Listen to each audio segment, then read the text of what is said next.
The real mastermind of the One Piece world is Joy Boy. The Poneglyphs, the Ancient Kingdom, and the Sun God Fruit are all part of his insane 1,000-year-long plan to save the world and bring about the New Dawn, or completely destroy everything forever. But before we can get to that, let's start with the first part of this insane 3-layer plan. And that's right, I said 3 layers because Joy Boy's plan actually created 2 new plans in the current era, one by the King of the Pirates, Goldie Roger, and then another one by his apprentice, Red Hair Shanks. So 3 plans for 1. And weirdly enough, I think this will all make the most sense if we actually start in the middle here and break down Roger's phase of the plan first, because he's kind of the one that actually ties the past and the future together. Alright, first thing first, I think we can assume that Shanks pursued the Nika fruit because of Roger's legacy. In chapter 968, we first learned that Roger briefly spoke to Shanks right after discovering the One Piece, and it caused him to cry his eyes out. And then a couple years later, Shanks went on to steal the Nika fruit from the world government and brought it to Fuchsia Village on Luffy's island, where Luffy then inevitably ate it. Now, I believe Shanks coming to the East Blue was actually also part of Roger's plan to eventually give Ace the Nika fruit, as we learned in that very same chapter that the Roger pirates were way too early when they made it to Laugh Tale. On top of that, it's also implied that Shirahoshi, aka the ancient weapon Poseidon, needed to still be born and then grow up, which would take about 25 years. And this lines up actually incredibly well with when Shanks stole the Nika fruit and how old Ace would have been around this key moment in time as well. But wait a second here. Why do I even think that Roger's plan revolves around Ace to begin with? Well, once again, in chapter 968, Roger...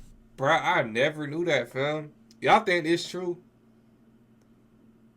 This nigga stole the Nika fruit and was trying to give it to Ace. But y'all boys let me know what y'all think, bro.